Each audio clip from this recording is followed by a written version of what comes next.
One. Hello, ladies and gentlemen, and welcome back to Inside Movies Galore. I am your host, David, one of your hosts. But tonight it is getting colder again as we get still into the winter month of January. We are going along those lines. So, Mo, why don't you tell us, since you're the host for tonight, what film are we discussing tonight? All right, so tonight we got Devil's Pass, the 2013 Russian and weirdly British horror movie. I don't understand how that works, but we'll get to that. It was directed by Renny Harlin, who's the dude who did like Nightmare 4, Cliffhanger, Die Hard 2, things of that nature. Nothing like this. And it's kind of a found footage horror film, I guess. It's definitely, takes place in colder climates. It stars 5 Oregon University students, which I thought was cool. I didn't even actually remember that. And today was our first real day of snow here in Oregon, so that's pretty nice. Oh. And it's definitely a movie. You guys is this all your first time watching this? Or I guess we'll go with you first, Jake. This is the first time that you've seen this movie? This was the first time I had seen it, yes. This is a very much a new one to me. I couldn't swear to it. I even heard of it prior. But, yeah, so it was pretty interesting watch overall. Nice. What about you, Brandon? Is this the first time you've seen this? Supposedly not. According to my wife, I did watch it prior when it was on Netflix, and I don't remember watching it at all. So I'm going to go with I have not seen it before, or at least not the conscious me anyway. And unconscious me has seen many films. But yeah, this first impression is, I don't know, it has a little bit of cliffhanger in it, but I'd say Blair Witch in the Mountains. Yeah, I mean, I consciously watched it, and even I forgot like the first half of the movie, so I could forgive you on that. Probably didn't even need to actually be there. I'm sure we'll get to that, but yeah, I've got some thoughts on this. What about you, Dave? Is this the first time you ever watched Devil's Pass? This is not the first time that I've actually watched Devil's Pass, and unfortunately, I didn't get a chance to watch it before this particular episode. But I feel fairly certain that I can reminisce about it. So I thought that it was unique because it is technically based on a true story, is it not? It is. A couple of them, actually. Because it's evidently this area of wherever whatever story that it's creating. It is really true that some people went up into this mountain and never came back. So, yeah, under very mysterious circumstances. Controversial theories about what happened to them in real life. So. Yeah, it's quite a story. That's actually how I became aware of the movie. Was I watch a lot of channels that cover, like, I guess, sort of creatures and cryptids and paranormal stories and stuff like that. And I found the Dyatlov Pass incident through watching those, and it just sounded horrifying. Group of backpackers go up into the mountains, and then they're not heard from again. And when they are found, they all have like strangely inconsistent injuries. They didn't really touch on it in the movie, but in the actual case, they talk about how even though they weren't like bruised or cut or anything, they all had injuries like consistent with high-speed car accidents. And the one lady did have her tongue removed.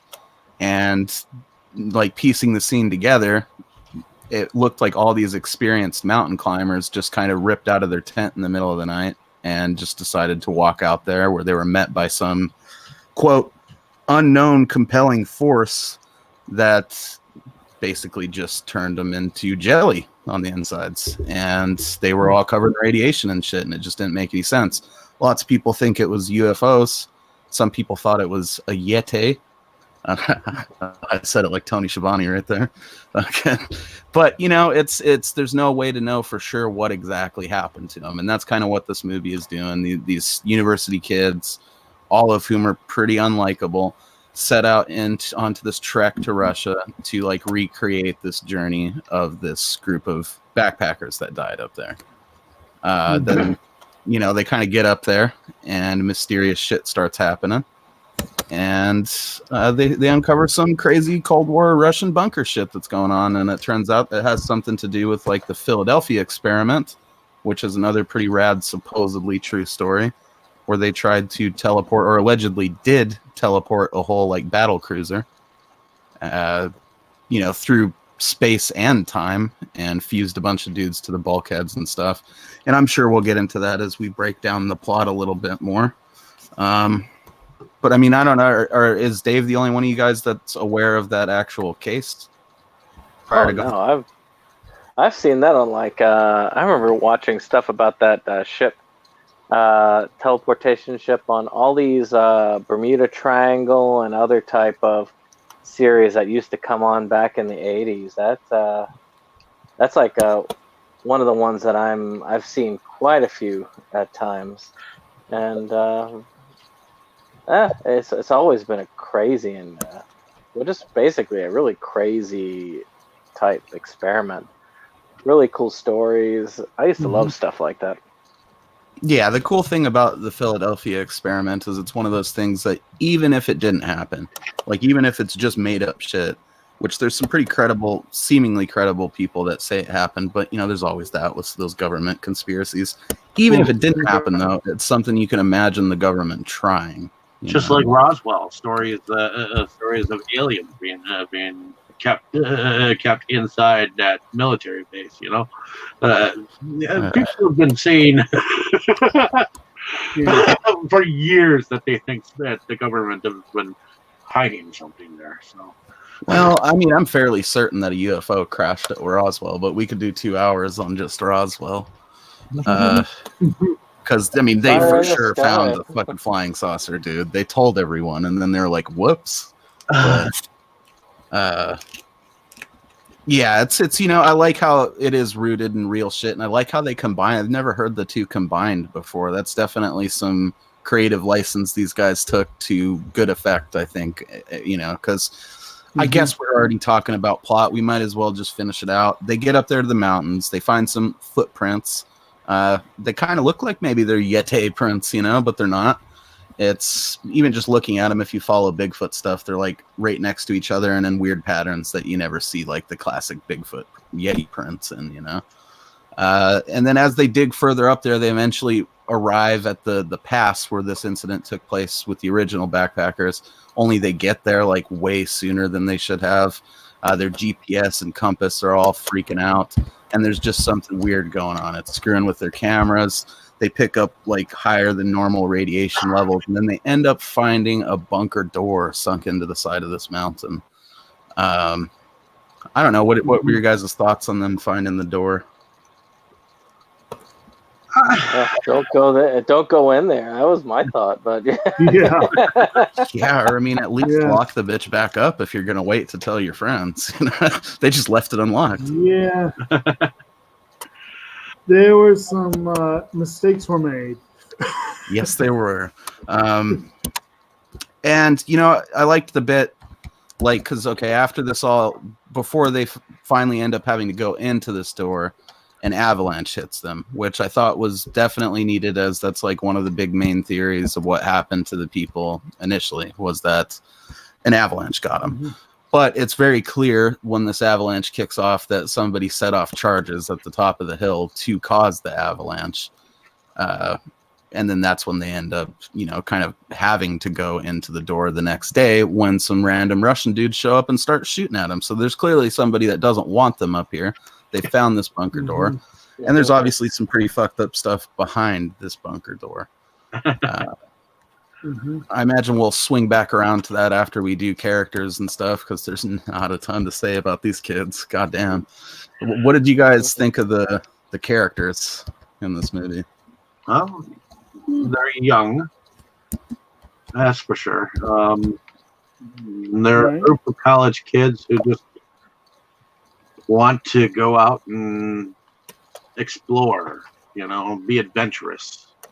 At least some of them. Most of them want to be there. Some want to just go home. But yeah. Well, definitely most of them want to go home after shit starts getting weird. Yeah, you got the one good dude who's the experienced hiker who really is just there for a hookup, hopefully. Getting some of that trail You have the young tail. lady who... Exactly. You got that young lady who is their sound person, who is basically there to be the eye candy. Unfortunately, she doesn't get much developed beyond that. And then you got the main one trying to make the documentary, who really is she don't listen very well. No, she's super pushy and annoying. She doesn't care about anyone else either but herself. No. It's like at one point someone looks at her and says something like, "You're following play by play this thing that got all these people killed, and you didn't expect something to happen?" Yeah. Yeah, I don't know. I mean, I would have brought along some locals or something just to switch it up so that it's like you got some type of people that are more knowledgeable about the area. I don't know. Well, they did find that one that gave them some important exposition beforehand, but that was as far as they got with that, I think. Who else is there in there? I think there's like the dude who's like named he's like the rich mountain climber kid or whatever. The college has like a hall named after his family or some shit. And he's actually kind of the only really likable character, I think. Sort of like a rich philosopher type, kind of, and then you got the paranoid truth is out there kind of dude. Oh yeah. Who establishes himself as a little bit of a dick in the early part, where you're watching the interview and he keeps interrupting it to make his own commentary. Yeah. Well, like interesting. Paradoxical undress. Oh yeah. Yeah, they're talking about hypothermia and the fact that well, in the beginning of the film, you see pictures of the 9 people who went up to it's called the Devil's Pass, but it's also called the Ditlov Pass? Yeah, I think it had like some Russian name or some shit, but it was named that after the dude who was like the leader of the expedition that got killed there the first time. And there was a guy who wrote a book about the expedition and got killed. Yeah, they car accidented him. And I mean, like that dude, I think that him and the main chick kind of play off each other fairly well, and that like she's a little bit more reasonable about her theories with her. She just wants to uncover the story. She's not necessarily trying to believe every like Mulder X-Files type shit about it, And that dude's insistent that it's got to be something weird or whatever. And I think, he kind of turns out to be right. At least this particular film story. I know he was in the interview like, well, you're telling me that 9 people went up to this mountain and got hypothermia all at the same time? No, that did not happen. Well, right. That's the thing that makes it so interesting. The case, I think, is that because they were all experienced climbers, the people that died up there, Mhm. and the chances of them all getting hypothermia and all getting that like crazy hypothermia madness or whatever and strolling out into the elements all at the same time is just Maybe the last two people who were trying to escape the damn shit. Yeah, I mean, it just doesn't make any sense, and that's what makes it fun, and their weird injuries and stuff. I don't know. Do you guys? I think my favorite character is definitely that JP dude, just because it says something about the characters in a film when you like the dude just because he's not saying much, Like all the other characters were kind of obnoxious, and I get it. They're supposed to be like, sort of hot-headed college kids, And it makes sense. Everybody's personality kind of evens out a little bit once it becomes life or death. Just unfortunate that the main chick couldn't eat shit in that avalanche because she really just bothered me the whole movie for some reason.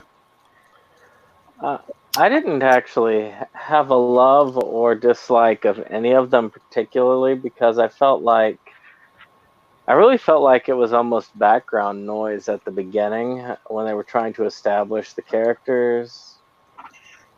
And then eventually, as they went on, they I felt like they were all going to die anyway, actually. So They're all going to die. They're all going to die anyway, so I really don't need to get close to these ones. But that was, I guess, probably how I felt about it. Though I didn't mind the one guy. I mean, he was best friends with the main character, the main girl, and they actually got along pretty well. Though I felt like he was wanting something more out of their relationship, but she didn't really have any interest. Because he felt like he was hinting at it the whole time, and she was like, "Yeah, whatever." You're friend zoned, bro. Just deal with it. So just you and Lucille. Otherwise, that's about all I remember getting much out of it. I never had a lot of attachment to any of the main characters. I think you're not supposed to get endeared to the people that are just gonna end up getting slashed anyways in some way, shape, or form. Well, right, but I mean, we still had to put up with them for like the first half of the movie, and I guess maybe it bothered me more because I kind of blocked that bit out. I guess I honestly remembered the movie from like the beginning where they're explaining the case, and then the point where they fucking find the footprints onwards. Somehow I blocked out. There's a reason for that. Yeah, because it's not really necessary, and then having to watch it and actually pay attention to it again, like I just found them all kind of unlikable. They're all making like these really sort of condescending comments to each other, and it's not in that fun, like playful with your friends kind of way. Like there's a couple of moments where they look like they almost want to punch each other, and I guess, that can happen on an expedition. You're not necessarily all there. It also could be something with the acting, too. Sometimes you have a cast that just don't like each other, and there's just not that kind of emotional attachment to each other as a cast. At some point, when you're a director, you're supposed to at least have some of your characters have some moments of chemistry between each other, And I don't feel like any of it was really there. It's entirely possible they shot it out of sequence too, and they did the beginning parts where they're hanging out like after they'd already been in the snow together for a while, and they're just kind of over each other. Very possible. That is possible, yeah. I mean, the most likable person in the first half of the movie outside of JP, just because he's not saying anything, is that Russian dude. And like the bartender, and they're only in the movie for a couple of minutes, But thankfully it does seem... Bartender was fun. Yeah, he's a good dude. He basically jinxes them right there. He's like, here, have the same drinks that those dead people had. Okay. It was like... Russian moonshine. You know, it bugged me out too how they were like. There's a couple of points where they were like imitating the accents, and I just don't know that in the middle of remote Russia you want to be like making fun of the locals. Yeah. They're lucky this didn't turn into some fucking Deliverance shit. Right. I don't know though, but thankfully it does seem like that beginning part coasts by pretty quick. You know, it's just kind of to serve to get you up there into the mountains. I mean, one plot hole I didn't understand is obviously they didn't want them there supposedly, and the government didn't want them there, but the government also cleared their trip, which I wasn't quite understanding. Well, you don't want them there, yet you let them come in. Well, yeah, I noticed that as well. And the best way that I can sum that up is like maybe they didn't want to publicly show that they were hiding something, but they knew they could just off these kids with an avalanche, hopefully, once they got there. Who knows? Yeah, that is kind of something I don't think they put a ton of thought into, because you wouldn't think that they'd be letting anybody get anywhere near this pass. You'd think it'd be easy enough to just say, like, no, there's been a lot of avalanches. It's closed to the public. Boom. They're too dangerous. Nothing to see here. Yeah, just a bunch of rocks and snow.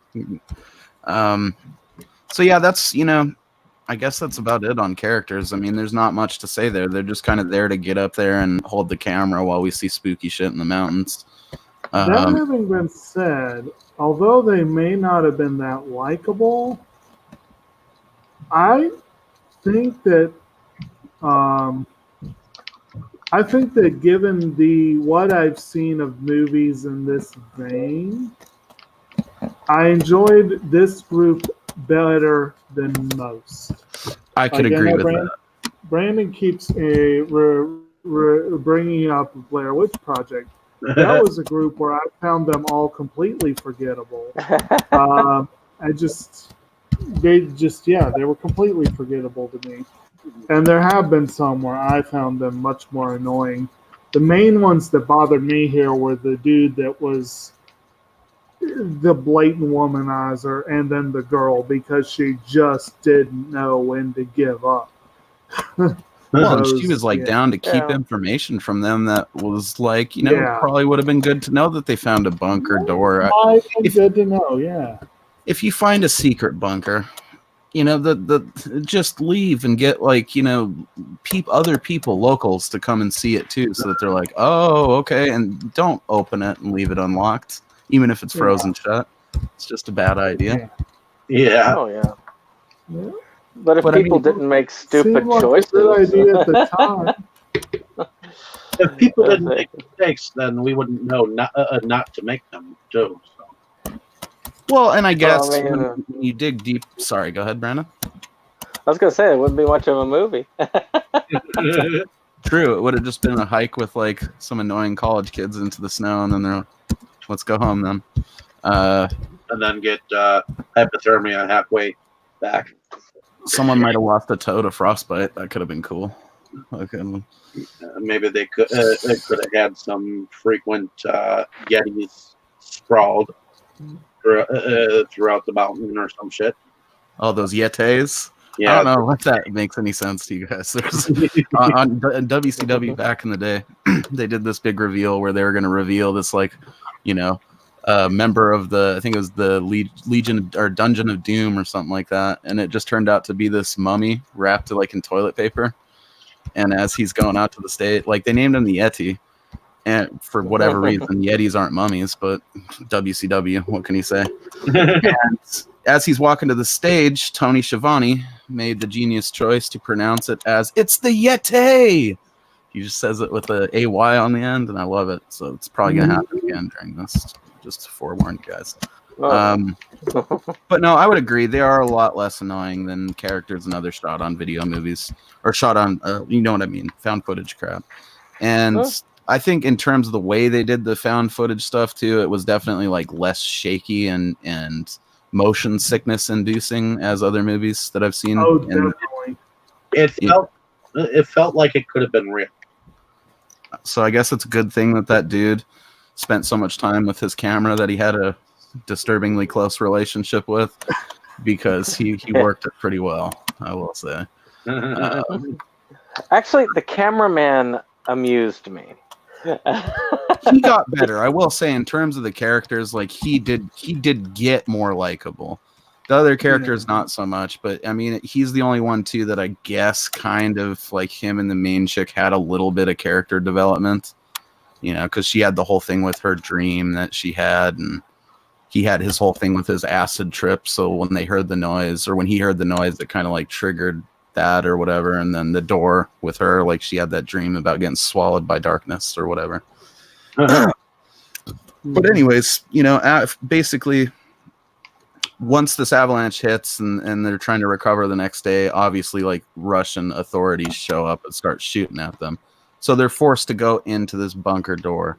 And the thing is, it locks from the outside, so it's clearly meant to keep something in and not to keep people out. So they end up trapped in there, and then we get some actually pretty well done sort of low light night vision stuff that I thought that they did in a way that was also like, other movies could have done that and made you sick, you know? They did some of that in Quarantine. They did a little bit. That's a good one too. God damn, I loved Quarantine. I thought that movie rocked. Definitely better than this, but I would say they're both good examples of like found footage type horror movies that aren't nauseating, you know? Well, if I were to compare it, I would think that it would be a combination of really two. That reminds me. It reminds me of Blair Witch, especially in the style where it's kind of next to nothing going on, and Chernobyl, which I actually like. Not Chernobyl, Chernobyl Diaries, I mean. But I actually like Chernobyl Diaries quite a bit, but that thing picked up almost right off the bat. Whereas this one kind of took its time. It really does. I think that definitely they could have cut out about a good 30 or 40 minutes of it, and it'd be a better movie for it, you know? I would have had 30 minutes more sleep last night. That would have been more entertaining than those fucking kids, I tell you. I do like the idea of Trail Tale, though. That's something I'm going to think about now every time I watch mountain climber shit. Like, you know how many dudes are probably getting laid at base camp on Everest where it's like, we're going into a life or death situation tomorrow. Yeah. We should probably get one in. Might be our last chance. Just think about Trail Tale when you think about Cliffhanger. Oh, yeah, dude. I don't know if him and John Lithgow were getting down with that up there, but you never know. That's an idea for a film. It's a comedy about a guy who just hangs around at the bottom of Mount Everest and picks up women.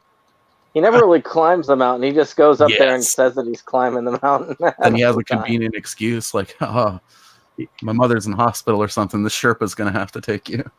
And maybe he's got a racket with a certain Sherpa so that Sherpa gets his sloppy seconds or whatever. But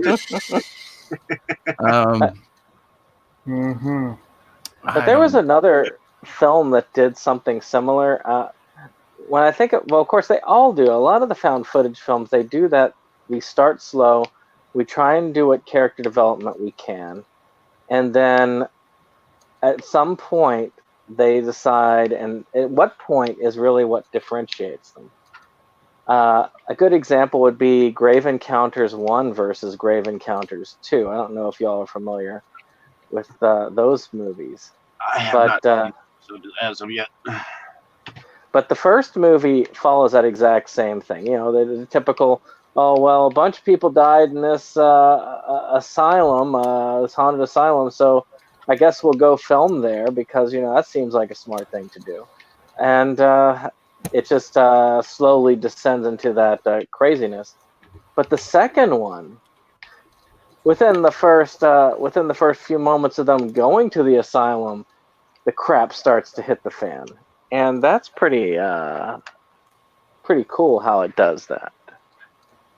Actually, yeah. So I think that's why found footage films sometimes turn me off. Is because it takes like 3/4 of the movie for something to happen. Sometimes.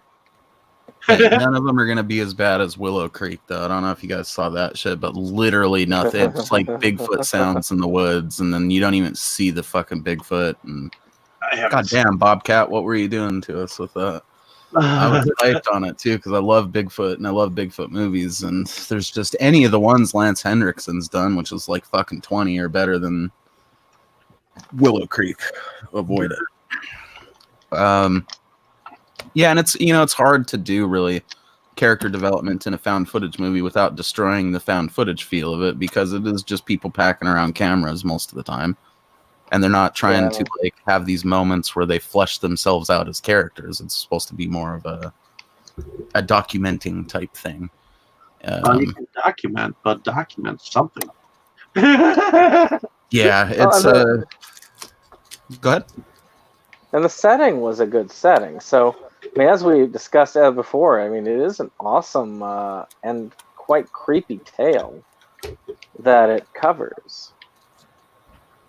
Oh, definitely. And, you get some good desolate mountain scenery going on there. You definitely are feeling like these guys are out beyond help once the shit hits the fan. And, like, definitely once it picks up and keeps going for the rest of the movie, like right to the end. So it's got that going for it too, for sure. Oh, yeah. What did you guys think about the stuff once they were in the bunker? Well,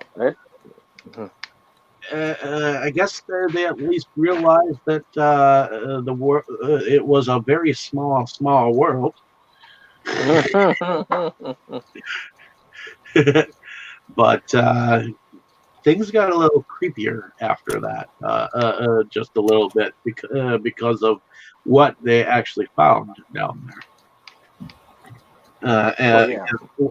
Wasn't it that they picked up some more video footage of what happened inside the bunker at one point in time? Well, not exactly. Basically, what happens is they go into the bunker, and they end up finding this laboratory that was set up in there where clearly they were doing experiments on stuff. And that's where you get the connection to the Philadelphia experiments, because they find some papers, with photos from it. You actually get to see the dudes like fused into the hull of the ship and stuff, which is really cool, especially if you're like interested in that case. And, we find out that there's been a gang of these like soldiers that have died while working at this base. And it all stopped after the date of the original Dyatlov Pass incident, which in itself is curious. And then they end up finding like a dead soldier on an autopsy table, and they find what look to be humanoid creatures, like with these big crazy teeth, but they're all like rotted and desiccated or whatever you call it, where they're all sort of half mummatized, and it. That's creepy enough in itself, but then they end up running across a camera, which is exactly their camera, and then when they're looking at it, they are able to fast forward right up to the moment on the second camera where they're finding it. So clearly some type of like time jump has happened here, and that's where, if your interests aren't piqued by what they found already, it should be by then. It ends up turning out that there's some creatures in this bunker. They remind me of just about every creature in those kind of movies, Right. They remind me of like some of the creatures that came out in Resident Evil 1, the movie. Just a little bit. They remind me a little bit of the creatures in that I Am Legend or whatever too, I guess. I keep thinking of The Descent, where they had those weird cave creatures that were hunting people down. Those were like a million times better in The Descent because they weren't CGI. But yeah, the good movies, both of them. The Descent, loved them. I think those are actually kind of based on not a true story, but definitely like a story. I don't know if it's true. But yeah, these creatures start attacking them, weirdly not hurting them, our main chick and the camera dude. They kill JP, which I guess after putting up with these people the whole time, he deserves some mercy. And, they end up trapping themselves in this tunnel that is like the only natural part of this tunnel network of this bunker. And at the back of it, there is like a portal. It's kind of reminded me of a Stargate a little bit. What were your guys' thoughts when they found that? Well, I thought it was interesting, to say the least. To and did they entirely find out that it was a portal until after they walked through it or went through it? Well, it stood to reason, Yeah. because they knew about the Philadelphia experiment stuff by that point. So when they found the portal, it was like, he basically says maybe this is like alien technology that's been put here. And because it looks naturally occurring almost, but you could tell like some type of something bored out this hole, Yeah. It looks There's like the something. hole you would imagine would be left by like a giant worm or something, Right.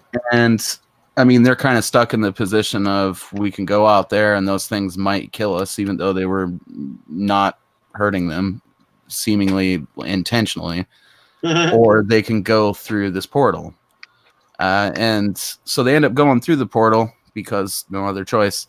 And that's where the real kicker of this bitch comes in, is that at the beginning, when they interviewed this old lady, which had been one of the first people to go up there looking for these backpackers that died in the original incident, she told about how she found 2 extra bodies and there was like something wrong with them that, wasn't wrong with the other backpackers, Right. And it turns out that them going through this portal turned them into those creatures and sent them back in time, which definitely I had kind of forgotten about. So I sort of got a little taste of like the holy shit moment when they revealed that, they take them in the bunker, but it's all nice.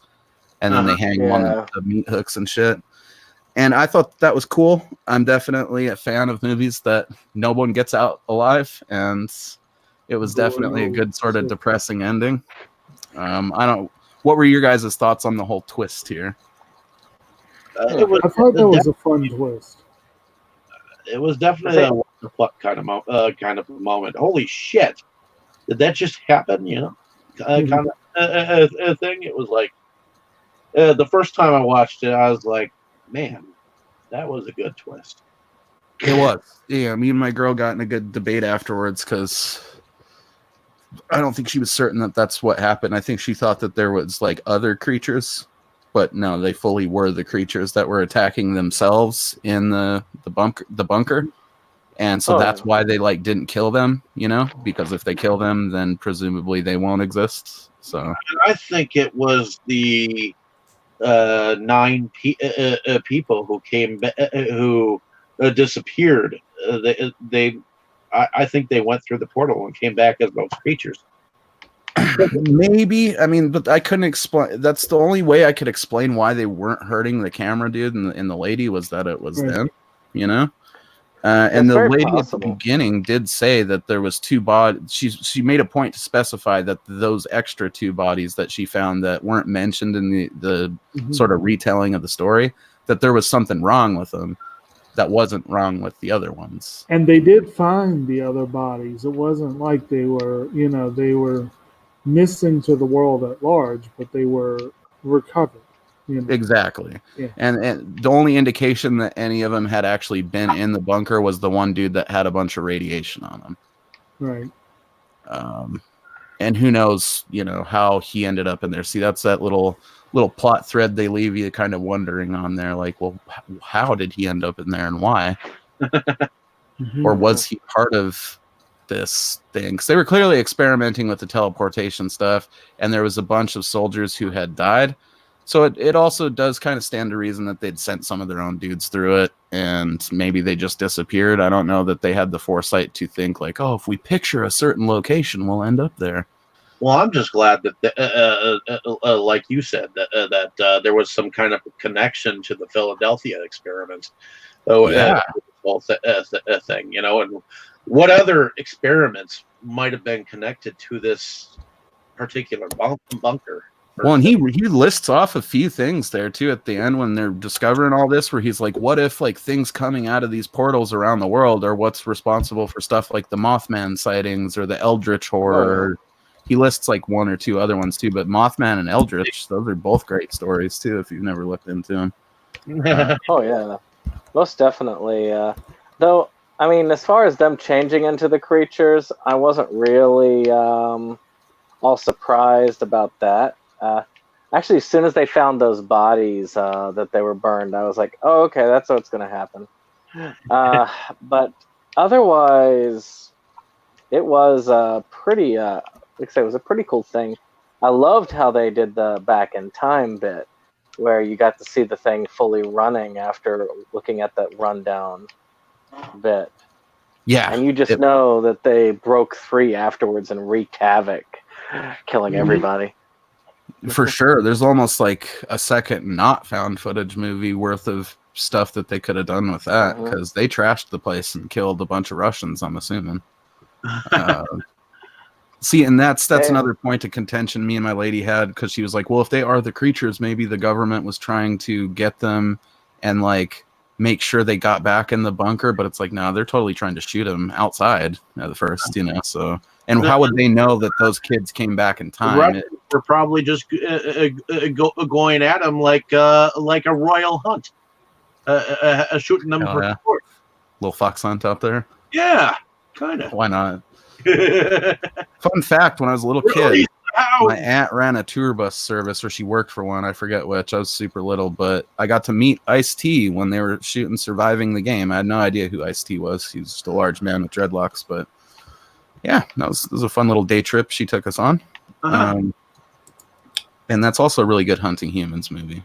Also, shouts out to Escape 2000. Steve Railsback. That's all you need to know. Yeah, I don't know. I thought that really, I thought it was kind of genius, the whole, you know, time jump thing and them going through the portal and getting turned into those things. And, you know, the whole last like half of the movie is a lot of fun. And I think the only thing that really drags it down is how long it takes to get to that point where shit's popping off. I'll tell you too, like, yeah, everything from the avalanche, like that girl getting smoked right into that other camera, that was a good touch for sure. Guy had a gnarly compound fracture. I guess it's a good point to talk about effects in the movie. What was your guys' thoughts on just, you know, the way they pulled it all off? I thought more the effect was the setting than anything else. I felt like the setting had more of an impact on me than the effects. Though the ending did have quite a few of them around. It did, you know, and unfortunately, outside of, I guess, I mean, the avalanche was pretty convincing. Dude's broken leg is compound fracture. That maybe it's just because I have like a natural aversion to that shit, as I would hope most people do. Bones sticking out of the flesh always bums me out, and without fail, every bone setting scene in a movie makes me just cringe. Maybe because I've never broken a bone. Watch, I'm gonna bust my fucking leg open going down my stairs later just because I said something about it. That stuff was all good. The monster, the creatures themselves, I think, you know, it could stand with someone going back and like touching them up, because even by 2013 standards, I feel like they looked a little bit like a PlayStation game or something, you know? Yeah. Like they weren't done very well.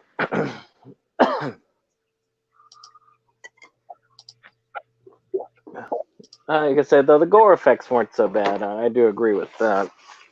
I mean, shoot, where it showed the guy eating up when they did attack the one guy and eat him. That was pretty impressive. I can't think of a lot to this as far as effects are concerned that I liked a lot. I tend to like the effects of the creatures. As say the look of them was definitely kind of ferocious, you know. Well, I mean, one could say those PS1 creatures were very nasty even back in the day. I mean, I could tell you some Resident Evil times that I had some scares from one or two of those.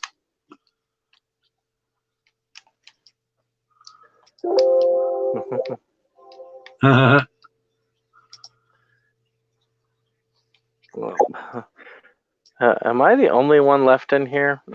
No, you're not the only one left in here. Okay, well, that's two of us. Well, we definitely have lost some people. Oh,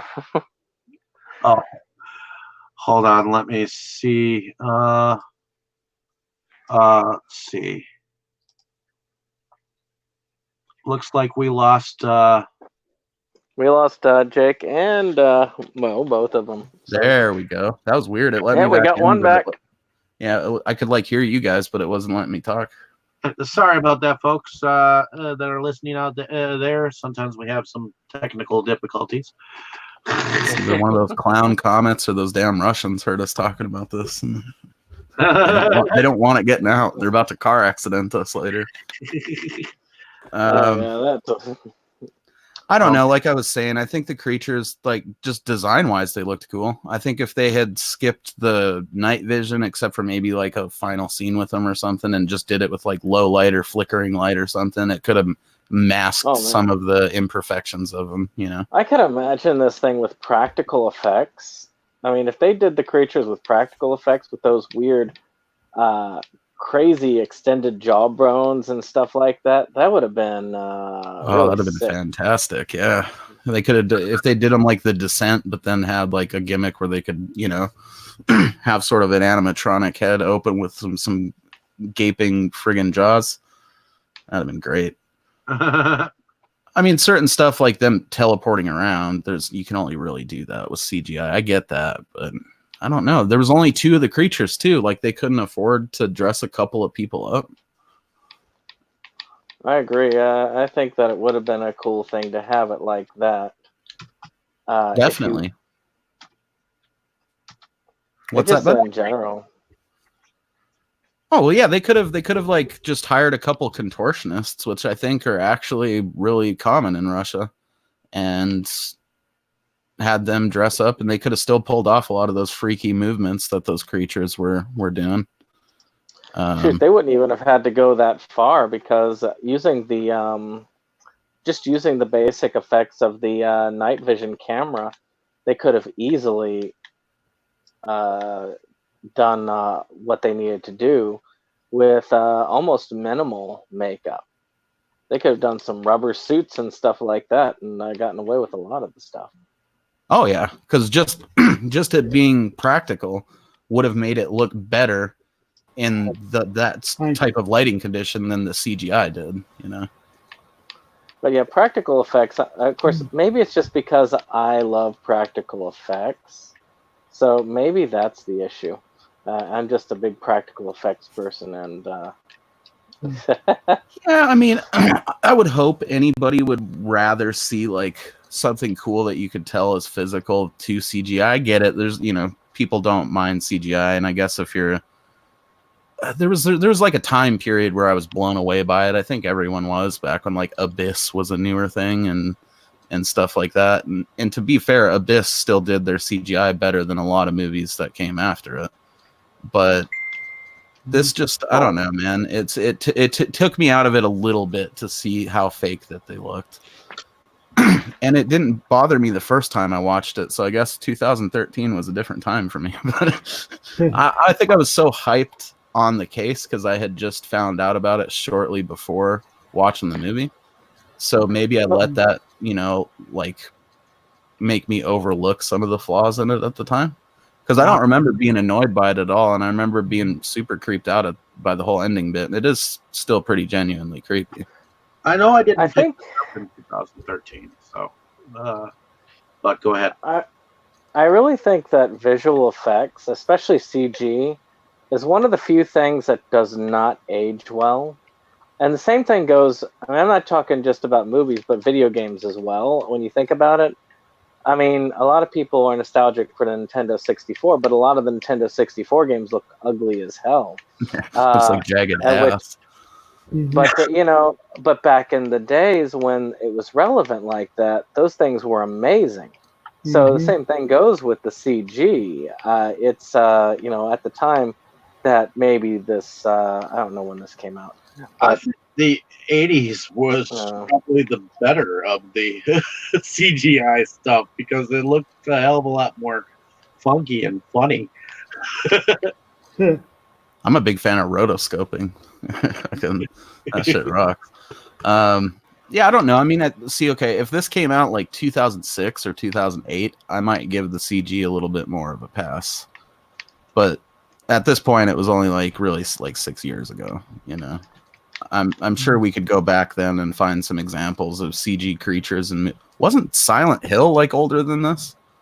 I feel like that movie came out longer than 6 years. I don't know. It's really. I mean, again, when you take these movies, some of them you got to take with a grain of salt because of budgetary and other type of constraints. So I have no idea what they were working with, but with what this guy has done, you would have thought they'd have had at least a Silent Hill worthy budget.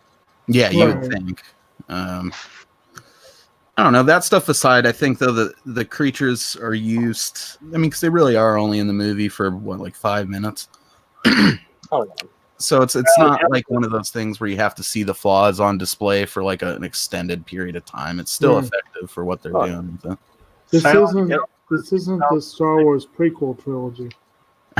Silent Hill was 2006, and its sequel Revelation was in 2012. So, right, seen there. I mean, granted, in Silent Hill, I think they did a mix of CG and practical, which is probably the route. If they're going to do the CG to patch some things up in this, but do it with people in suits, it probably would have been a lot better even with that. Right.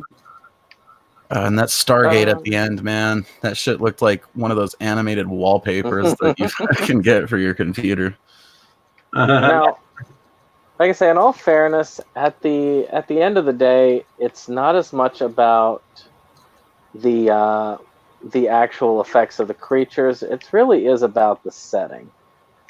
I mean, and the setting is what really makes a found footage movie. Whether it is something like what is that? Houses that October built, or Blair Witch. Nobody looks at whatever a little bit of the Blair Witches say that's the pinnacle of the movie. It's all about getting lost in the woods and the paranoia and the fear, and the guy yelling "John!" during the movie. It's all about these types of things. Of course, with that one, a lot of it was also marketing, but Well, marketing helped a lot in that, but a lot of that movie also, a lot of the scares truly came at the end. Right. Well, yeah, and I think there's something to be said too about the gimmicks of those, like Blair Witch. Even though I'm not a huge fan of the movie, I liked the story about the witch, the urban legend element of it, And that was kind of Go ahead. No, go ahead. I like the point you were making. And that's very much the same with this, right? Or like Quarantine, or any of them, that are good, to any extent. The whole gimmick of this movie is what makes it fun and what makes you keep watching until the end, because you want to know what the fuck's going on in this bunker. And I think it pays off pretty well. Blair Witch, I'm pretty sure that movie ended with just the camera getting dropped on the ground and someone standing in the corner. So, something like that. I would have preferred a bit more of a payoff at the end of Blair Witch, especially with all the screaming and close-up booger shots and stuff like that. But, it's if you got a good sort of urban legend, creepy fucking backstory like that, you can give a pass on some relatively crappy effects or non-existent ones, with the case of Blair Witch, And I would definitely agree on the setting. As far as found footage films, everyone keeps going back to Blair Witch as the one that everybody compares everything to. See, my instinct is usually to think about Cannibal Holocaust, because as far as I know, that might be the first found footage horror movie. Dude actually goes and finds the footage and then brings it back and then watches it, Blair Witch is what kicked off the cycle. Blair Witch is the reason why this film exists. Definitely. It showed people that this is something that could be made cheaply, efficiently, well, depending on the movie, and it makes a lot of money. So really, this was one that kicked off an entire genre, which is why Blair Witch is the important one in that to mention. For sure. I mean, it's because of that we got a good at least 10 years where it felt like every fucking mainstream horror movie was some found footage thing, I think even stuff like Cloverfield, just found footage in general type, in the moment on a camera type shit, definitely, because nobody started cranking them out after Cannibal Holocaust. Oh yeah. Well, I mean, I think we really should at one point, because it's just such an important genre for that time period. We should do a found footage month one day. And Cannibal Holocaust would be a great one to do in that regard. I need to get a copy of that one day. I would have to say if we did the found footage, we'd have to cover Cannibal Holocaust for sure. The last broadcast. I'd be kind of tempted to throw Quarantine in the mix just because I'm so biased towards it because I love that movie. But I would love to get the Grave Encounters 1 and 2 watched because those are my favorite found footage. But, see, those when you brought them up, that shit intrigued me because I've definitely, maybe from you, I don't know, I've heard the titles before. I know I haven't seen the movies. It's what do they call it? It's a definite staple in this in the thing because it had a couple of YouTubers and the second one, which is what drew me to the series. Okay, that might be why I know of it. But yeah, it was definitely it was worthwhile though after the end because I thought it was creepy, and it had a little bit of that insanity that I like in those type of movies. See, I would definitely be intrigued to do this though, just to watch some of these that you guys have seen because I avoided the shit. There was a long time where I just wouldn't even watch something if it was found footage. I think that's why I got so attached to Quarantine because it was one I think I kind of begrudgingly watched it with my girlfriend at the time. And my wife loves them. So. The bad one. Yeah, I mean honestly, if I had came across this one even at that time and I wasn't previously interested in the case, I might have passed on it. And it wasn't entirely all found footage either. It was like half and half. Yeah, I mean, I guess if we're going strict on the sense, they were packing the camera the whole time, so it's at least sort of from their point of view. But I think because it's so well shot, it doesn't feel like found footage is more the case. If it wasn't for that guy's fetish, I do like the excuses that they have to have for the camera in hand. Motherfucker down at the end when they're standing. And did you guys catch that? They're standing in front of the portal and they're like, "Let's hold hands because we're both scared." And he fully pans down to show that they're holding hands. What a creep! It's a good touch, though. I like how even in that moment he was thinking about the camera angle. Mm-hmm. He couldn't betray his real girlfriend at the end of the day. Hey, fun fact though too, old Lucille there survived, Yeah. She survived the damn movies. The camera was the only one that came out unscathed, it seemed like. It was working all the way till the Russian guy couldn't figure out how to turn it off. Well, who knows what the Russian government did to her afterwards, but Yeah. Well, because they found it in there later, so it was still preserved 50 years later, and still had a battery charge, which just seems not possible. It says this film was filmed in Russia, so that's at least a plus.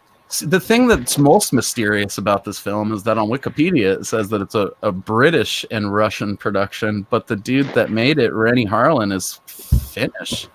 Well, he is from Hollywood, and actually IMDb lists it as American, UK, and Russian. So I don't know if it was British money There you go. I and didn't think American and Russian cast and crew, or that seems most likely. But, And old Renny just doesn't get any credit in the nationality department. Fuck Finland, I guess. well, just because he directs it doesn't mean it had anything to do with production. I guess, I suppose. I mean, I just found that odd, but because I don't really see a British element. Usually when you hear like British and such, you know, like when it's bothered to be mentioned, there's some type of a little bit more tangible of a British element. When you look, though, if you go on IMDb and you look at the country of origin line on each one, you'll see some weird ones. Oh, I bet, dude. You will see some weird ones, yes. There's none immediately coming to mind, but there's definitely ones I've watched before where like it seemed like an American movie, but then it turned out that it was actually like a South African production or something. So Right. I feel that.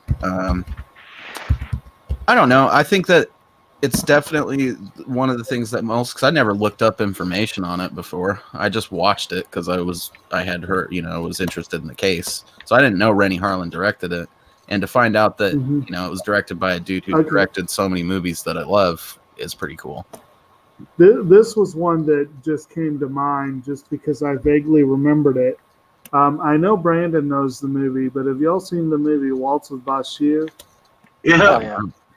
What's interesting is that Renny Harlin did direct Cliffhanger. Mm-hmm. Yeah, he did. I saw that. But yeah, I was just talking about this one as an example of a movie that's a documentary that takes place in Lebanon following Israeli soldiers. And it's an Israeli, French, German, U.S., Finnish, Swiss, Belgian, and Australian production. Damn, eclectic. That's like a lot of different money going into that. But yeah, it's kind of weird when you.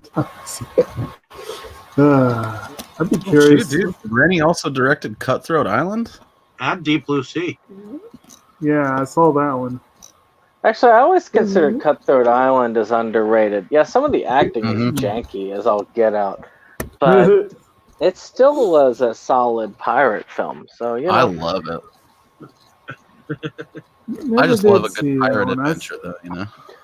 I mean, it was a good pirate film. I really enjoyed the film itself.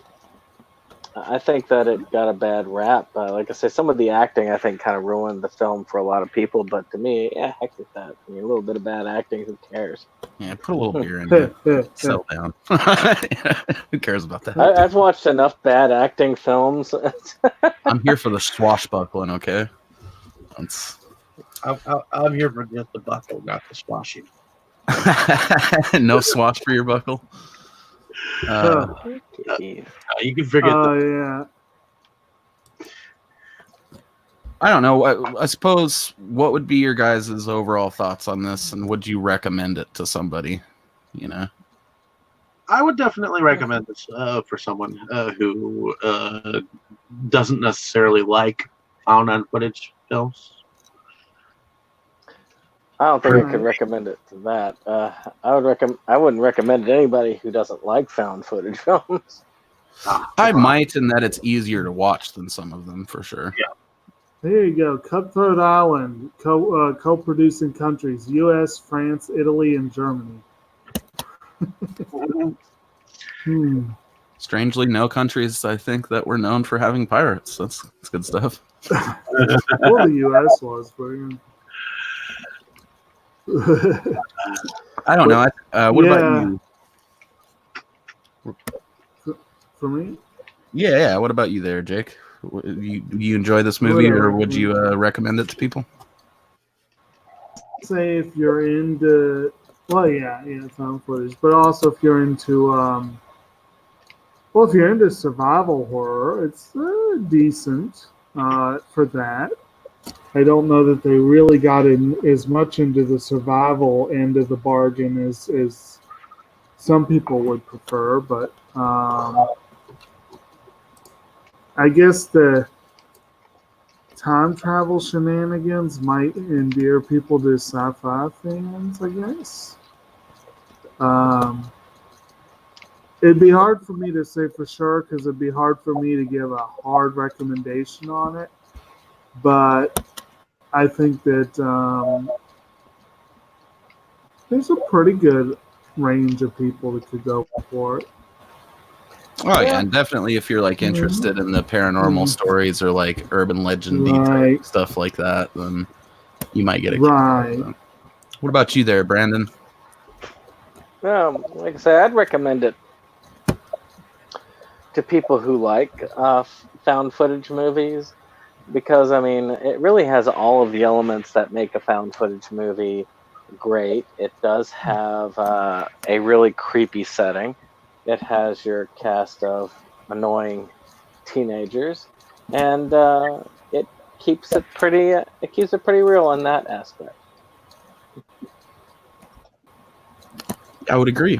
I think that they also do pretty good justice to sort of the source material or the stories that it's based on. You know, they didn't get too crazy with the Dyatlov Pass stuff to where it like made it hokey or kind of unbelievable. I guess, you know, like it's possible they could have been experimenting with some Philadelphia experiment shit because the Russians were known for trying to recreate shit that we were doing, and if we really did that and they somehow got the intel and were trying to do it themselves or maybe discovered one of these natural portals that presumably aliens stuck there, it stands to reason they could be doing some shit like that, and maybe it would have a physical effect on human bodies going through it.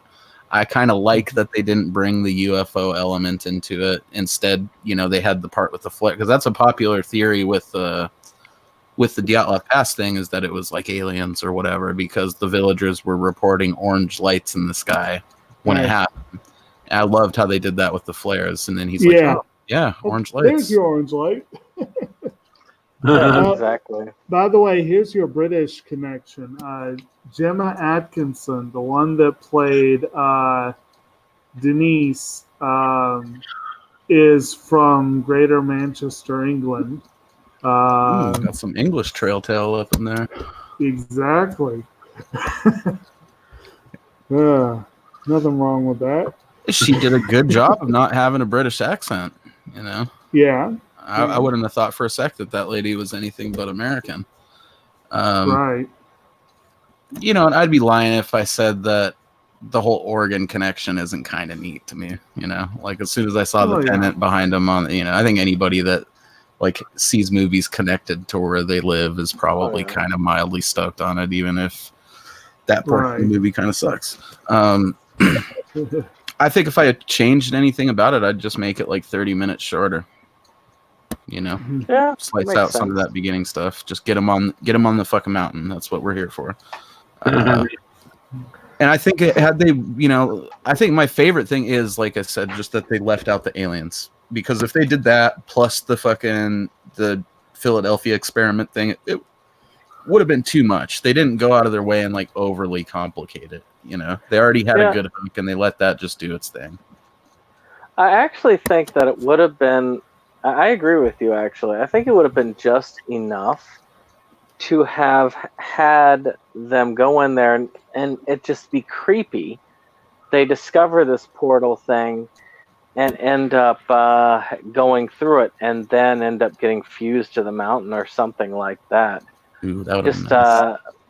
And just leave some subtle like foreshadowing that shows that that's going to happen to them, and that way you don't need the weird monsters. You could just simply have them die in that way. It works. It carries the thing, and you don't need the cheap CGI. True. You know, it very well could have worked like that. And because like to me the coolest thing about the monsters is that twist that, oh shit, they're the monsters and they went back in time, you know, like that is really cool, but the movie could easily exist without it, you know. I don't know, I think it's definitely a good example of just taking a good pre-existing story and kind of fleshing it out a little bit, you know. Because that's the cool thing with that Dyatlov Pass deal is there isn't like information, people. You just know the aftermath of the whole thing. So it's purely open to interpretation. And I think that this was a pretty cool interpretation of what probably happened, you know. And they even kind of did. I mean, obviously someone put the fucking portal there, and it didn't look like it was the Russians that did it. So it's, that element of it was neat to me too. The whole idea of there being these portals that are around the world in different spots. And because you do see sort of stories about that too. Like, I don't know if you guys have ever read or heard about any of the stuff where, like, supposedly there's this dude in, like, Spain or something like that, and he leaned against this wall one day and then, like, ended up getting hit by a car in Brazil. And he had no passports or any identification on him, and by all accounts he was, like, on the other side of the ocean earlier that day, So stuff like that kind of intrigued me a little bit, the idea that there's maybe more of these portals around that had been put there by someone, You happen to know if this particular pass falls on what they call a ley line? Because I know that's something else that a lot of people like to look into. Yeah, I've definitely heard stuff about that. I don't know. I've never. I'd be curious to know now that I think about it. See, and that's I think that's a mark of good storytelling like this, where you don't explain everything to death. They do leave bits of it open for us to, like, just wonder about. And by the way it was going at the end, there are lots of movies where they discover the secret lab or something. They tend to just over explain everything. There's not much left to the imagination anymore. And that's definitely a strong point of this movie, I think. And also, like Brandon said at the beginning, there is a little bit of a cliffhanger in that we don't know. Well, we kind of know what happened to him afterwards, but they leave you wanting to see what happened after, which I guess is the mark of an entertaining movie, in the very least, is that, I could have watched them tear apart the Russians or something. That might have been. Yeah. That's another story. Yeah. I will say that until the second half kicked off, this watch for me, like, I was thinking I was definitely like, man, I'm gonna have to apologize to these guys, because if this whole movie is these fucking kids being lame, I might feel bad for recommending it, but I don't know. Like you said, I think there's a reason that I forgot about that, because it's just it's not memorable. It's not the point of the movie, anyways. The point of the movie is to explain a various angle of what might have happened on that mountain to them. Exactly. And I think the director pretty much got that too, because he definitely wasn't caring about characters for his film. He probably just picked any random,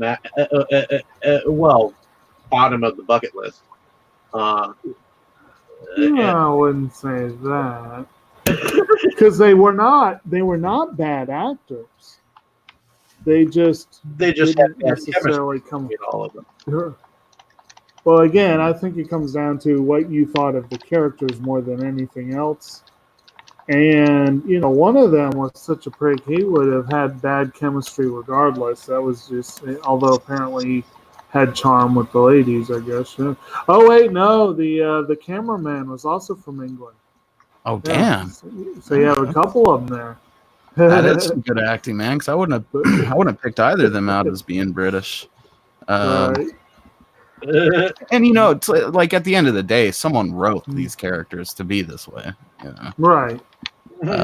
They all did see, skill wise, they did a good job. At playing the character. You could tell that they all had some acting chops. I'm not familiar with any of them from other movies, but I wouldn't have pegged them as being snubbed at the Oscars or anything, but I wouldn't have had them line up for Razzies either. Really, that Girl's Nose Boogies and Blair Witch should have won an Oscar. That's again. I did like how the Blair Witch did do another thing, is it did spawn a number of parodies after. I mean, shoot, watching the trailer to Dead Camper Lake, where you have the evil demon doing the "I'm so scared" of, it's like, the demon hunter is like, "Oh, kill that guy," in the background. Blair Thumb, and of course there was the Bear Wench Project 1 and 2. Of course. There's got to be like a porno adaptation of it out there too. I'm sure. Well, again, and my favorite run off of that always. I never actually saw Blair Witch until I think Brandon showed it to me. And what was that, like maybe 5 years ago at the most, maybe? Damn, Dude, you I'm held that sorry a I long showed time. it to you. So I missed that whole thing. And we haven't Blair Witch yet, so. But when I started college, I was in the outdoor club, and I did a lot of hikes. Particularly my first couple of years, and I remember freshman year, like the first month after school starts, we did a big hike on the Appalachian Trail, and we didn't get back until dusk. And that summer was when Blair Witch had come out, I believe. And oh man, some of those kids were freaking out. It was great. I was there. I was like, why is everyone so afraid? See, you should have watched it, bro. You could have been fucking with those kids while you're out there on the trail. I guess, but I got to laugh at them, but still. I'd have been making those little Blair Witch like crosses or whatever, the little people, the little big people, and just hanging them around. Oh man. Yeah, I don't know though. I think like in the grand scheme of things, this is definitely, it's not bottom of the barrel found footage or anything, So if you're a fan of that, definitely give it a look. And I'd recommend just really looking into the Philadelphia experiment and the Dyatlov Pass incident. There's some solid like documentaries on both of them, and there's actually a movie for the Philadelphia experiment. I've not seen it. Three in fact. There's the original one from the 80s. There's another one from the 90s, and then they redid one on Sci-Fi Channel. Cool. I think I got the one from the 80s. I picked it up just recently, like a month or two ago. I have the one from the 80s and the one from the Sci-Fi Channel. I still have to pick up the one in between. Although there you go. Have a burned copy of the second one. Nice. Hey, we were talking about fucking pirates earlier with Cutthroat Island. So yeah, so there's no shortage of Philadelphia experiment movies then, and I'd feel like shows like the X-Files probably touched on it at one point because that was more known about back then. I'm sure, or at least mentioned it. I'm sure. Which is strange. I've watched all of the X-Files, but I can't remember. Oh yeah, parts of that series are so blurry for me. I mostly, I think, remember like the first 3 seasons, the most vivid, and then whatever season Home happened in. I definitely remember seeing that on TV. The ones that disturbed me, I remember. Oh yeah, like what is it, Tombs and Sleeves? The one about the dude that comes back every 33 years to eat people's livers and shit. I'm thinking about the one where they had the plague, which had a bunch of things that burst and killed the next person that was exposed to it. You remember that one where all the ticks, like the ancient wood ticks or whatever, get let out and they're like wet cocooning people in their cars and shit? That was a good one. You see, all the lovely things that we think about on this show. But any case, yeah, I do think this was a fun film. It was good to watch. I think that we should check out more found footage on this channel, and it's I'm glad to see that we have actually covered it. Next month is going to be an interesting one, though. We're going to definitely be covering some cool stuff then. Yeah, for sure. Or maybe not so cool stuff, according to the submitted people. I'm definitely looking forward to doing some found footage in the future too. I think that's a great idea. I think I'm probably in a similar place with it that I am with vampire movies, where it's like I've spent a lot of years not liking it, but then there are like a handful of examples of it that I do love, So there's probably that's kind of like me that I haven't seen yet, It's kind of like me with zombie films, I guess. I, as a rule, would rather not watch them, but there's 4 or 5 of them that are just awesome. Mm-hmm. Oh, shoot, you just picked up one this week, Train to Busan. Train to Busan, yes. I still need to see that bad boy, man. I've heard nothing but good things. I might actually put that forward eventually for this one. That's an intense zombie film. Aren't Yeah. they doing a sequel to it or something? I feel I'm like I read sure that. they recently. are. Yeah. I'm sure they are. What's that one? Train to Seoul? I don't know. I still never got to Busan. Ah, Other train, train from Busan. Well, That's just good stuff. yeah. So I mean, I don't know. I guess. What about you, Dave? I think I don't know if we covered you or whether you'd recommend this to people yet. I would recommend this to people for sure. I mean, I personally like stuff like the Bermuda Triangle and controversies of any kind. So, so this one, from what I remember, was fairly decent at explaining one possible scenario of what might have happened to these men and possibly women that disappeared up this mountain pass. So I was entertained by the film. I thought that it was well shot. There was some scenery that I could remember, and they didn't explain it all like you said. So I think I would definitely recommend this for other people. Very nice. Yeah, I would as well. And it'll scratch your itch for that debt love past shit, and it obviously leaves some stuff open to interpretation, which is fun. In terms of if I would revisit it again, it's probably not one I would throw on to just watch, for lack of something else in mind to watch. If I knew someone that was interested in the case, then I would probably pull it out and show it to them. I would definitely recommend people see it at least once, but I don't know how you guys feel about it, but it's definitely not one that I would recreationally pop in just because I like it that much. There's definitely just other movies to watch, if I'm bored and can't think of anything else to look at. But if I'm gonna watch a winter found footage, I'll probably watch Evil Things, or something like that. Something slightly more twisted, but this definitely has its value on the first watch. Yeah, for sure. Yeah, it'll get you through. It's an entertaining. I don't even know how long it was, like hour and 40 minutes. So it's an entertaining hour and 10 minutes. So, so I guess that's a good way to close it out, though. And maybe build some anticipation for the future found footage discussions. Maybe each of you guys want to recommend another found footage. I don't know why I keep trying to confuse that with shot on video. Yeah, if you guys each wanted to recommend one of those for the people to check out in the meantime, that would be cool. Well, go ahead. Well, go ahead, Dave. One film found footage that I would probably recommend is the St. Francisville Experiment. Interesting one. That one is one that I know that I've seen, and it's one that actually it made me react to it.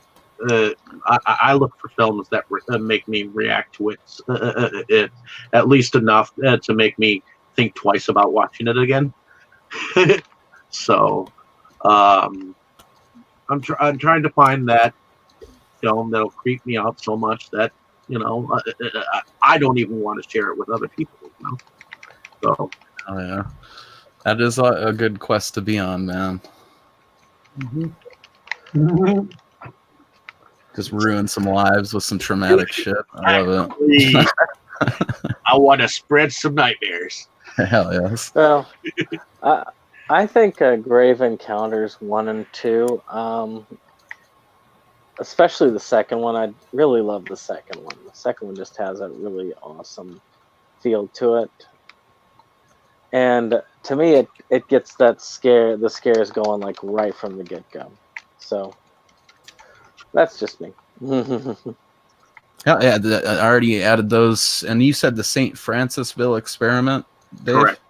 Okay, I'm putting these in a memo on my phone so I can check them out because I had never seen either of those. What about you, Jake? You got a found footage film that you enjoyed you want to throw out there? I haven't seen that many.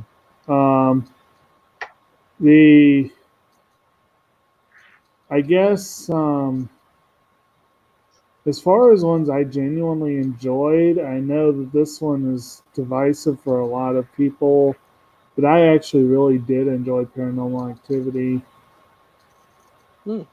That's really, there are not that many though that I've really gotten into. So It's okay, Jake. I'll forgive you.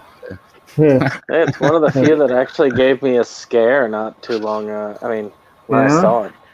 No, yeah, I dug the first one. I still haven't watched the other ones, man. I've got the full box set of them, but I just haven't taken the time to go through them all. First one I enjoyed. I still got to get Ghost Dimension. That's the only one that I have left to watch out of that whole entire series.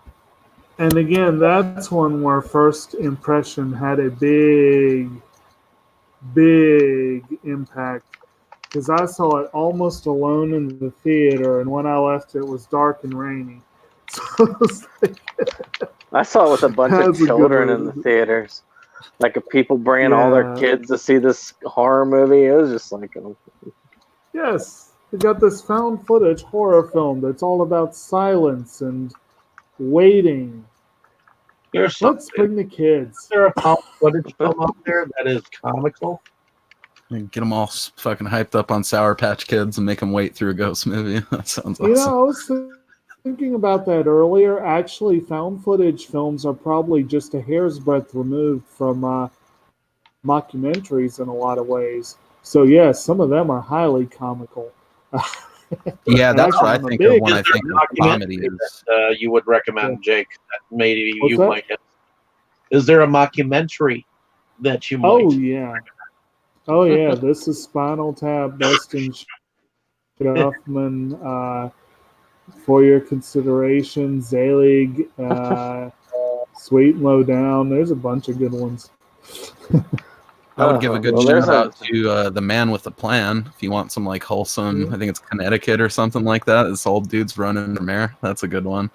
And then, of course, American Movie. You gotta have that on the documentary. Well, that's really kind of a documentary. So the dudes are just super funny. Brutal Massacre. Borat, I guess would be one. Hell yeah, Brutal Massacre rocks. I just watched that for the second time again the other day. That definitely had its moments. Oh, and Leslie Vernon, we forgot Leslie Vernon. Leslie Vernon was one, yeah. That's worth watching even just for the scene where he talks about the cardio. Shoot, we watched that on this show, so that's something there. Yep. Oh yeah, definitely go back and check out their episode they did for that too. I'm sure it's great. Right. I don't know if I was to throw out a found footage one. I think it's I'm not certain on the title, and if it turns out to be wrong, I'll hop in the comments on once Dave has this on the channel. Well, it's technically already on there, and I'll put it in there. But I think it's called The Unborn. I got it for Christmas one year, and I remember being kind of fairly blown away by it. Actually, it's like about these people, this couple, and the lady's pregnant or whatever, and they feel like they're being like watched by these people, so they put up all these security cameras and shit. I feel like. And then it turns out that she was actually like impregnated by a cult or something like that. Okay. Oh, was that like Devil's Due, maybe? Or that might have been it, dude. Devil's Due, actually. Like where they go to Mexico or some foreign country, and then they end up getting to that. Yeah, that it's was Mexico, I believe. Freaky movie. It was. That was definitely a freaky movie. Yeah, that's like the main reason I liked it, because you hear stories about tourists randomly getting snatched down there or like drugged and stuff. So that whole element of it, and it turning out that she was impregnated by this cult and shit when it happened, was just crazy. So that would be my vote for that. And yeah, I think if I had to throw the mockumentary out, that Man with a Plan is probably the one I'd go with. Shouts out to Dan from Rebel Gaming Club. He's who turned me on to that movie. Actually gave me my copy of it, and I promised him a review on it like 2 years ago. I never did it. I'm sorry, buddy. It's a good one, though. I did watch it. So I think that's about all we got on Devil's Pass, though, eh? Like it's I think we all had a fun time with it. We learned about Trail Tale, so I think we're all better for that. And I think Brandon's idea of the dude camped out at the base of Everest just snatching poon sounds like a really fun movie. You know who would do that? God, what was his name? You could have it starring the beach bum himself, Matthew McConaughey. Oh, and good then Lord! I was just gonna say that shit too, man. Like as soon as he said it, that's who I pictured. And you could have him pair up with, gosh, what is his name? The one from Wedding Crashers, the blonde guy. I can't think of his name. Oh, freaking Owen Wilson. Yes, Owen Wilson. Owen Wilson and Matthew McConaughey double team it at the bottom of Mount Everest. Yeah, I want Owen Wilson to be the Sherpa for some reason. Call it the scratching. The scratching. Yeah. Sure, why not? I could get with that. It looks funny on a poster. I mean, Actually, I would definitely watch that movie. it sounds amazing, man. I could just picture like the opening intro to Matthew McConaughey. He's like all ramped out on peyote in like some sweat tent with some Sherpas or something. The squatch. You see the hook. Yeah. I was gonna say the hook is they actually they fail at getting out of it, and this time they actually have to climb the mountain. Oh, that'd be awesome. I figured that would be part of the plot. Yeah. The mountain is like one huge, gigantic tit. Mm-hmm. There we go. Oh gosh. Well, I've seen that. That's everything you ever always wanted to know about sex, but are afraid to ask. It's a spin-off of Flesh Gordon. No, just kidding. But in any case. Yeah, I gotta stop thinking about Matthew McConaughey having sweaty tent sex. Hopefully you guys enjoyed this. I guess we'll do our little outros here. So I guess I figure we'll start with Dave. If you want to plug anything or let the people know what's going on. Okay. My name is David Strege. I founded Inside Movies Galore, but I run it with the rest of you. And I also do my own film reviews on my own channel called Delusions of Grandeur. And I just did 3 reviews recently. Put them up on the channel, not the page yet. But I'll be having a discussion with my friend Boris tomorrow on the movie. What was it? Pleasantville. So hell yeah. Awesome. I'll be going on with him about 1:00 tomorrow. So if anyone wants to chill about 1, you're more than welcome to join us.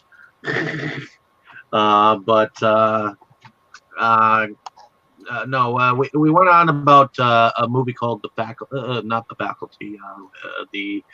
the Fair, just recently, and it was partially black and white. So we decided to. I thought of one other black and white movie, and that just happened to be it. And he said he'd never seen it, so fuck it, I'm going on about it. So everyone should see it at least once. Yeah, you did a review for The Lighthouse recently too, didn't you? Yes. Yeah, I'm looking forward to checking that out once I've seen the movie. I need to see that myself. If you have a copy of that, that'd be cool to see. I do. But in any case, I guess that's 2 movies that I'll have to do for you. In any case, just check out some more stuff. I'll be trying to round out some more video collection videos of some stuff that I've gotten over the past months that I just haven't gotten up there. Or, Facebook. I end up having a lot of nipply stuff in some of my pickups, so Facebook has banned a couple of times. So, but other than that, definitely check out my channel and like, share, and subscribe, everyone. So. Oh yeah, and these boys just did a little kung fu double feature, martial arts double feature before this. Mm-hmm. You guys did Master of the Flying Guillotine and what was it, Fantasy Freedom Force? The Fantasy Mission Force. Mission Force. There you go. Yes. So if you're somehow seeing this before Yes. you notice that, make sure you get over there and give that a look if you're a fan of those movies. Yeah, if you don't take drugs, And even if at you're least not. you'll get some drug-induced something from this movie, even without the drugs. Sounds like a good time. Yeah. So what about you, Brandon? What do you got going on? Well, I am Septum Sen of Septum Sen versus the World. I run a channel that is dedicated to physical media, the preservation of physical media, and the appreciation of physical media. So we are very active in this new year on the channel.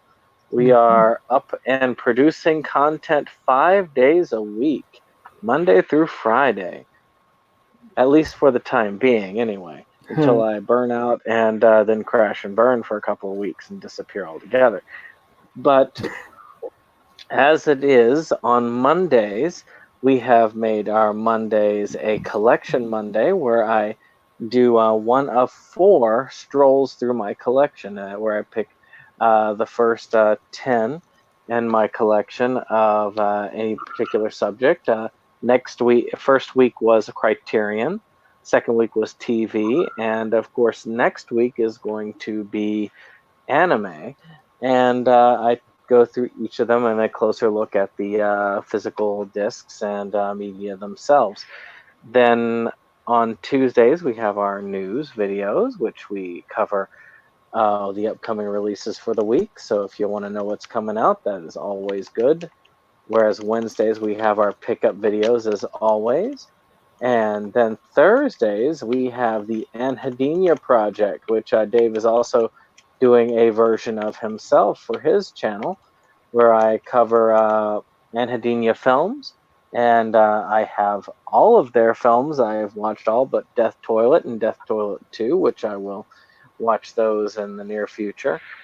And you'll get to see reviews of all of them if you pick up every Thursday.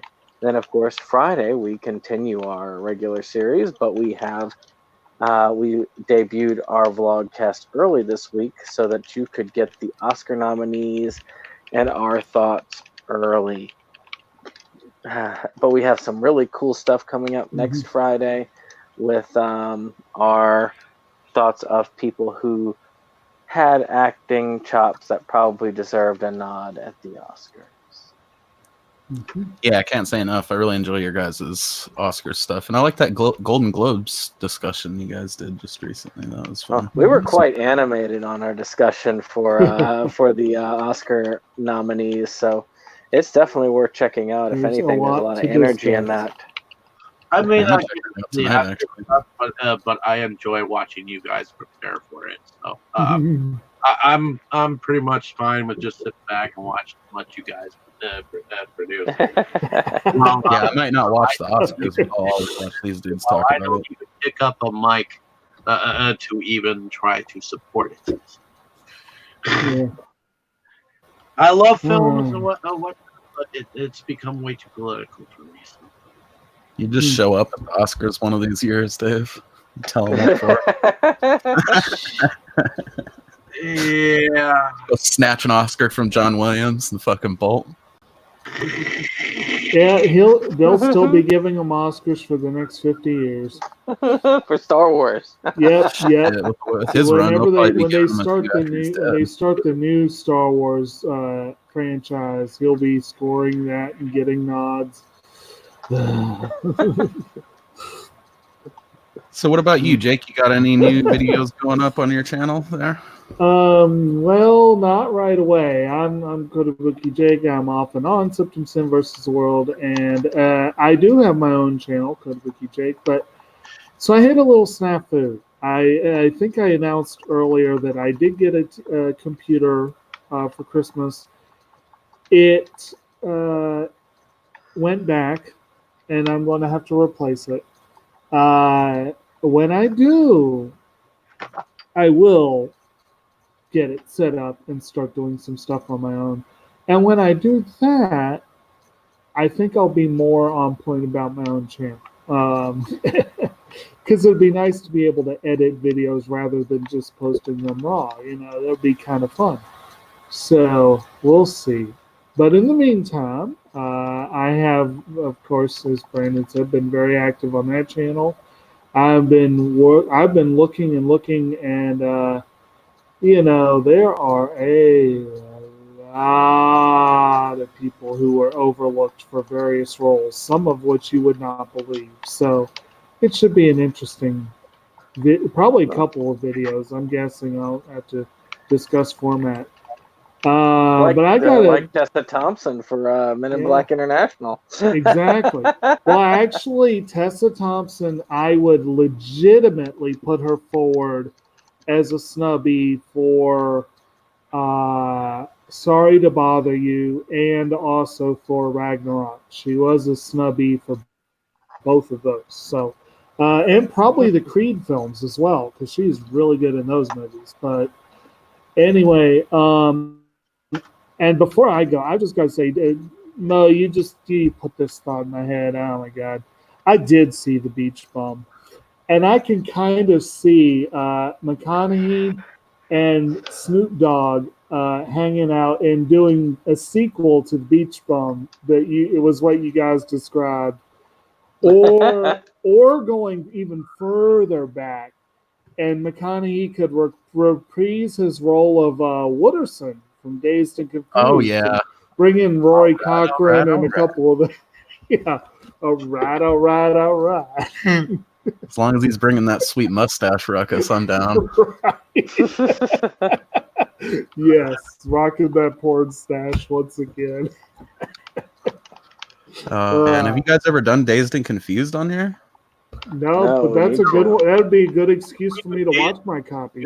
We might as well do Fast Times at Richmond. Or we should eventually. That'd be cool. Yeah. You could do like fucking Dazed and Confused, Detroit Rock City. Mm-hmm. I don't know what you would call that, sort of 70s teen movies, even though they're not made in the 70s. Well, I think Dazed and Confused was definitely set in the 70s. Fast Times was more contemporary to when it was made, I believe. Yeah, which I think was early 80s, but early 80s, yeah. But it could be considered set in the late. Actually, that might be because Cameron Crowe, I think, based it partly on his own. Only a little bit. No, never mind. I'm rambling now. Yeah, that would definitely be fun to do those, but yeah, I could definitely that needs to happen. I don't know if anybody will ever hear this that could make the sweet Sherpa sex romp fucking happen for us, but we need it in our lives. So, oh yes, definitely. Might go ahead and try to tweet this at Matthew McConaughey or something. Okay, and even though I was not crazy about The Beach Bum, I will say, I've said before, one of my big disappointments about the movie getting no awards traction was I really, really wanted to hear an Oscar presenter say Jimmy Buffett and Snoop Dogg in the same breath. But if they were to come back for the sequel and write another song together and get McConaughey on board and all three of them be named at once for original song, I would love that. I think this Everest adventure is just the thing that could make it happen too. Yes. Owen Wilson has gotten some writing credits. Get him in on a songwriting credit. It'd be great. I'd love to see him do a song with Snoop Dogg. Yes. Oh yeah, actually, okay. Owen Wilson and Snoop Dogg singing a song as they climb Mount Everest with Owen Wilson playing the ukulele as they do it. Because the ukulele is very out of place at Mount Everest. And yet totally at home with Owen Wilson. Everest. Yes. Yodeling. See, and both dudes seem like the type of guys Who that yodel? maybe just hung out with Sherpas at some point. You know, I don't know why I get that vibe from them.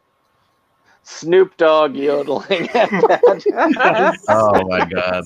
Just a nice little pair of leader. I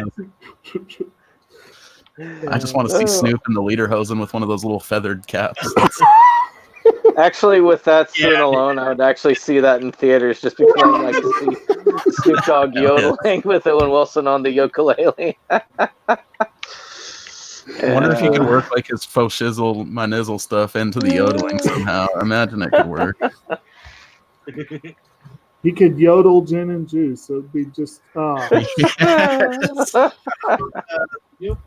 Yodeling a Janis Joplin song. Oh, I think Bjork isn't that far away from yodeling on some of her stuff, I think. right. Well, people, I hope that you've enjoyed this. We definitely covered the movie good. You got an awesome original movie idea to think about now, and you get the image of Snoop Dogg yodeling and lederhosen to take to bed with you. Which me, I've got a lederhosen film, Attack of the Lederhosen Zombies. That sounds amazing. I need it in my life. Oh man. That's fantastic. Don't forget to plug your own channel. I mean, that series that you've been doing on the Master System is amazing. I've been enjoying that. Oh, thanks, buddy. Yeah, if you guys want to check out my stuff, I've definitely got some Master System reviews that are going to be going on. I'm going to be doing some more Thundercats stuff. I got the first 3 episodes reviewed a few weeks back, but I've got another batch that's going to be going up soon. And to carry on Dave's theme of nipply stuff on his channel, I've been reviewing some hentai games for the Famicom. So if that's your bag, pop over there and have a laugh with us. It's just good stuff. Dick ships, all types of things going on. It's been a good time. I'm honestly surprised that YouTube has not auto-flagged any of them for age restriction. It's mind-boggling that stuff can pass through.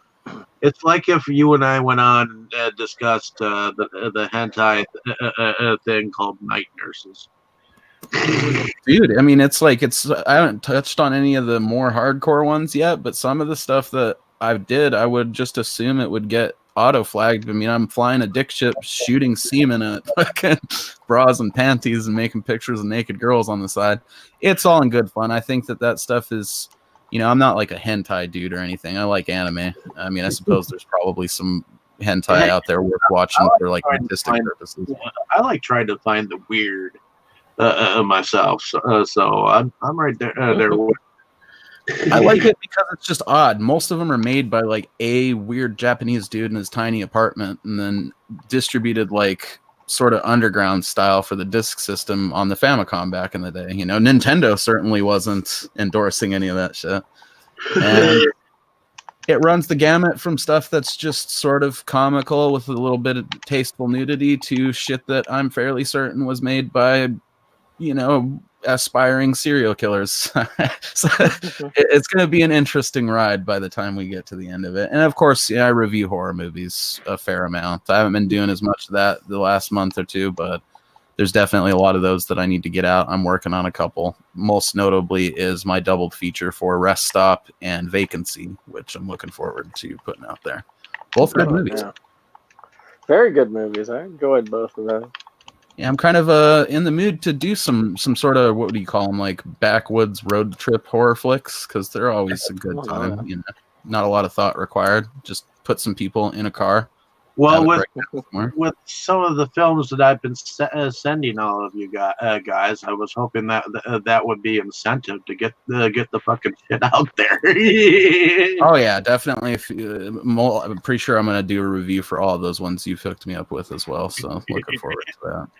And I haven't been doing much with them, but it would be, shameful of me not to plug Rebel Gaming Club. So if you want some good quality weekly entertainment, go over there and sub the boys up at Rebel Gaming Club. I'm going to have some stuff coming out with them again here soon, and hopefully a lot more regularly this year. I was hit or miss last year, but trying to kick it back in gear here. So yeah, we plug them every episode because of they actually have our theme song. And we also utilize their songs for our movie releases. Nice. Yeah, they got some good stuff.